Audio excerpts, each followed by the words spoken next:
chapter 13, supernaturalism, which is a fancy way of saying a chapter about religion, or the anthropology of religion, and also rituals and things like that. And we could probably, the reason they don't call it the religion chapter is because there's been a lot of debate about what exactly is religion and what it should encompass, who has religion and what defines it. And I'm going to spare you all of that debate because it doesn't, I think it is perhaps from an earlier time, and it's from a time in which people would go around and try to think about if different structures existed in different societies and the definition of whether you had a religious building or not, or an institution, and should we call that religion? And there's arguments to be made on each side, and it's also, as you noticed in here, it goes back to the archaeology a little bit to talk about, when could we talk about religious beliefs emerging? But like I said, I'm going to spare you that kind of stuff because it's hard. It gets into sort of interminable debates. Instead, I think we're going to concentrate on, I think, two main points that anthropology has made about religion and how we can use religion and belief to analyze our own lives and social relationships. And the two main points that I get out of this stuff is that how people's beliefs that we might see as strange or irrational, or that were once seen as being part of a mystical, magical world, what are called strange beliefs, may indeed have their own logic and their own consistency. And we have to be very careful when we of talking about others as if other people are immersed in magic, irrationality, and superstition.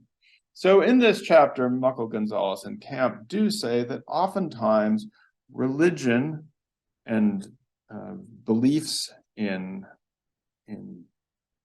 stuff that is beyond the realm of the immediate senses that we can perceive is often used to explain things that we cannot explain, or to offer explanations for things that we now see science as explaining. But what I want us to be very careful about here is, although the realm of religion has often extended to the whys and the ultimate questions of the universe, that doesn't mean it is necessarily in conflict with the idea of science or scientific explanation.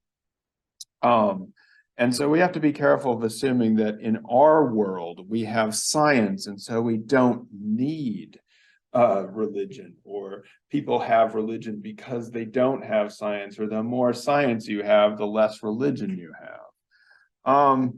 What people often do in our own society and other societies is that religion provides, and belief provides, a kind of ultimate answer, or the question of why something happens. So there's a very famous example of this is related by the anthropologist Evans-Pritchard. I may at some point show you a part one of a film called Strange Beliefs, but he talks about when he was with the Azande in the Sudan and Africa. They built granaries, which were erected on posts, and so there'd be grain stored above, and there'd be posts below supporting them, and you could sit under them for shade. But every so often,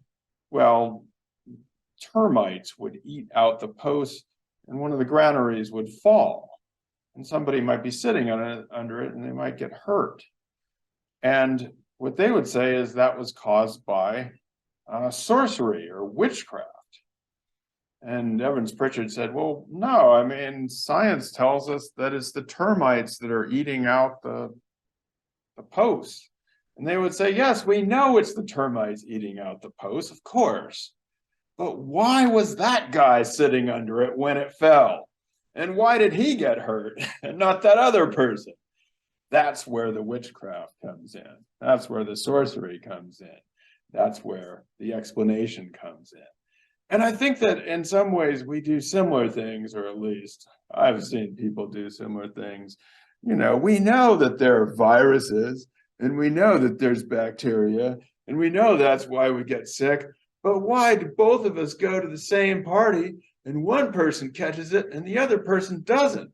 Or why does the good person get sick and the bad person still gets to, keep going? That doesn't make any sense. So religion, I mean, it's not that we may believe in the viral theory or the bacterial theory of cause for disease, but it doesn't tell us why something happens to me and not you. And it doesn't tell us why some people seem to have more severity than others. And so people turn to other explanations for why this happens. Science is ultimately very unsatisfying about providing you the answer of why something happens. It may tell you what's going on, but why? No, they can't. So on the one hand, you have the translation or the idea from other societies that what we do is what other people do may be logical, but the other side of this is looking at our own society and discovering that there are strangenesses built inside it, that our own practices may not be so rational, which is what I've been discovering with all these angel numbers and all this numeracy going around, is that the things in our society which should be the most rational, numeric calculation, turn out to be all these people are saying weird things about it. The numbers are doing things to people. So I don't know what's going on with that. I'm just starting to learn about this and learn that certain numbers that I've never liked, I should like, and other numbers that I do like, I shouldn't like, and I don't know. But what this all adds up to, and we'll read an article, a kind of a very famous article by George Gamelch called Baseball Magic for Monday, which goes into some of the practices that baseball players have or when they were doing their sport. So I think it's a fun article. I hope you will enjoy it, especially those of you who are involved in sport. But again, it's just to kind of emphasize that the beliefs of others can have logic, and our own may not be as rational as we once believed. One of the things that is discussed is how religion and the rituals or the things that people do within religion, one of the functions, first one on page 331, is to creating community. Ariana, how does this work? What's it like?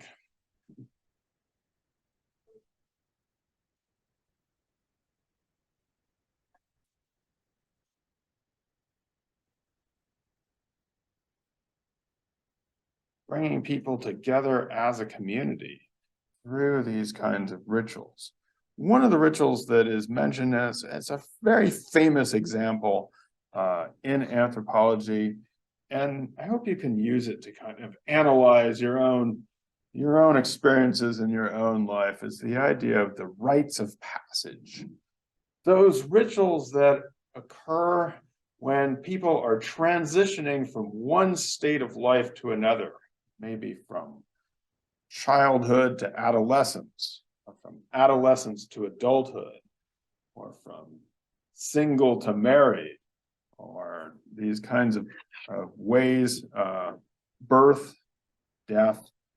And an anthropologist named Arnold van Gennep, back about 100 years ago, wrote a book called The Rites of Passage, which kind of took examples from around the world, and he said that there were three main stages of these rites. The first one being that of separation, where the people, the initiates, or the people who are going through this transitional stage, are separated from their community, might put on special clothes, like bride and groom might dress up differently than others, or you might have to dress up in robes if you are graduating from something. And then you enter into this period of transition in which some of the normal rules get turned upside down. You're in a state of betwixt and between, what some people call liminality. You're neither here nor there. There might be a big party. People might be ingesting various substances. The normal rules of life might be upside down. There might be some dancing. Things are getting crazy. But then at the end of the ceremony, or at the end of the ritual, you are reincorporated or reintegrated into society based on the new roles that you have. So after graduation, then you have to become a new person who is an adult member of the workforce, let us say. Or maybe after graduation from high school, you're reincorporated into the world as a full-grown adult. So at that point, the people have to assume their new social roles. As pronounce you husband, and then they walk out into the world into this new role of being married. And we can use this to analyze kind of the specific rites, a graduation, a bar mitzvah, a wedding ceremony,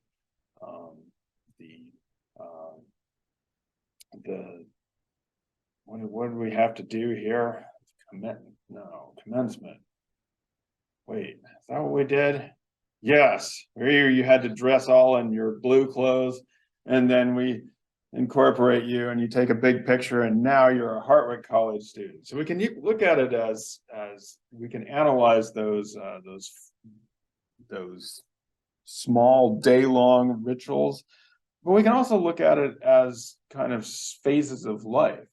So if you look at college itself as a time in which you are separated out from your regular community and put into a place up on a hill somewhere, and then you enter this fairly long period of transition in which the normal rules of life are suspended at least a little bit in time, and you can get access to various things that you might not have been able to before. And then finally, you're reincorporated into your new rules. So college, in some ways, the whole experience is a long transition phase from one state into the next. So it's just a really helpful framework for looking at things that happen to us in life. The other thing we can use, another thing that we can use in terms of analyzing religion, in terms of its society, is looking at various what Muckle, González Camp calls sacred roles. So we have deities, all right, deity or deities, God or gods. We also have what Muckle, González Camp call ancestral spirits, but I'm going to call just ancestors, so reverence for those who have gone before, and forces of nature, or beings of nature, which I'm just going to call nature. So in all of these cases, we can see that people look into the world and find supernatural or stuff that goes beyond the senses in the world out there. So in terms of deities or a deity, Muckle and González Camp say that these often correspond to hierarchical societies in which there are delineations between the ruled and the ruling, the powerful and the not so powerful, and the deities often reinforce those kinds of hierarchies.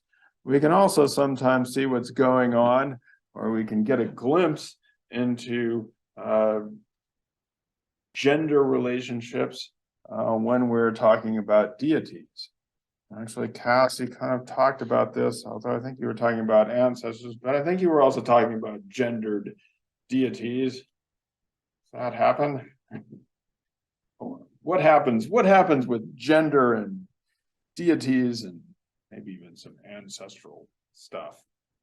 It's just kind of used to, like, it's another way in which gender is used to separate people, and it seems like another social structure in which this harmony plays a role in the way women are treated, because these used to be disregarded by the system in a way.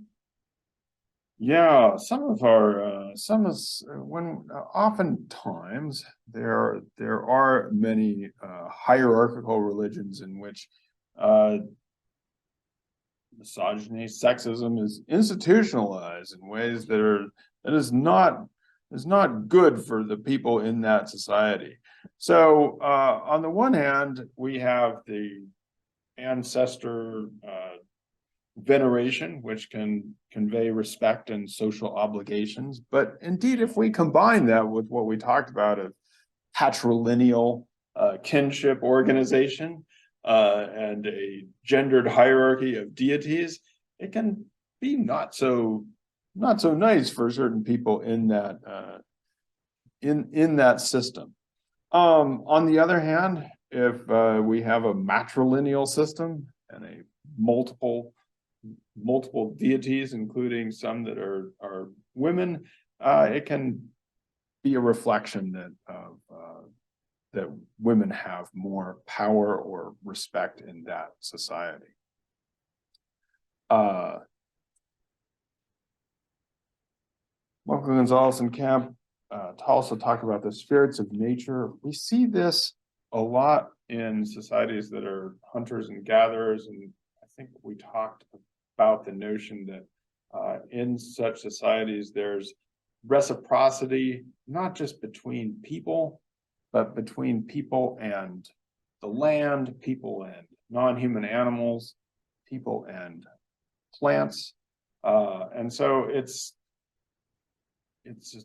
a form of, or it's related to what is called animism, where the world of nature is also imbued with personalities and is seen as something that you interact with on a personal level.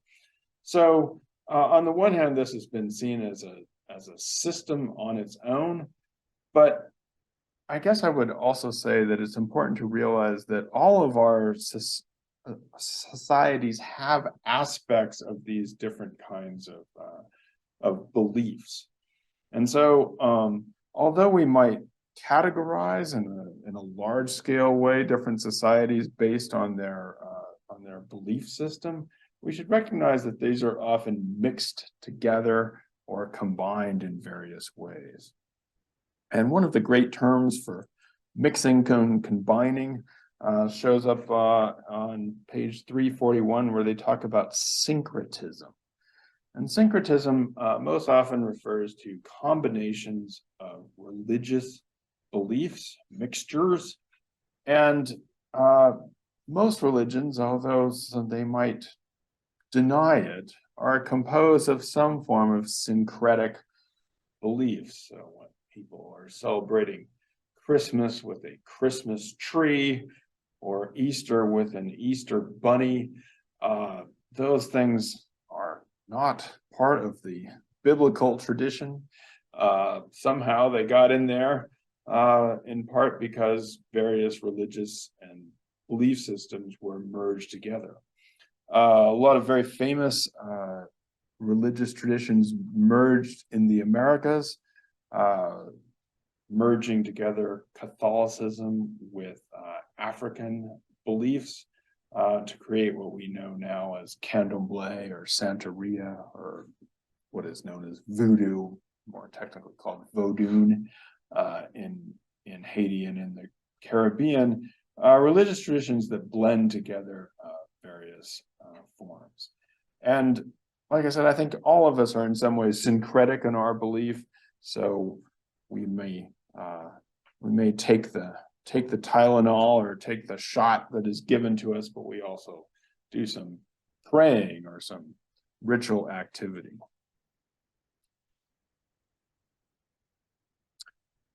At the end of this chapter, Michael González Camp talked to us about how for thousands of years, people have manipulated their bodies for religious reasons. And this sort of reminds me of what we were talking about in terms of sex and gender and different ways in which people have been married and had different sexualities and multiple genders.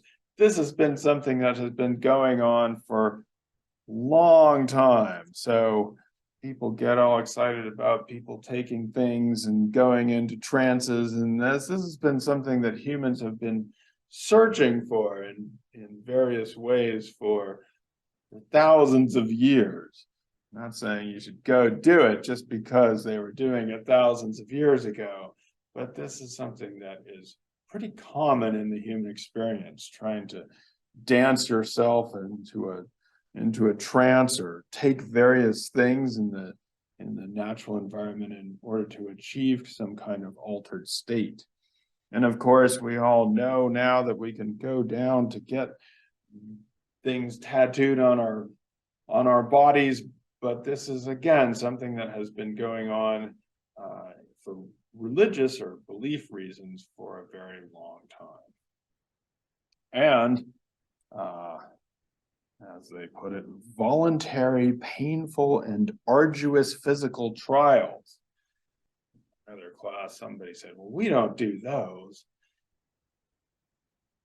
Then I reminded them when they were beating each other up on the soccer field that in fact we engage in voluntary, painful, and arduous physical trials all the time, or at least I think they're voluntary.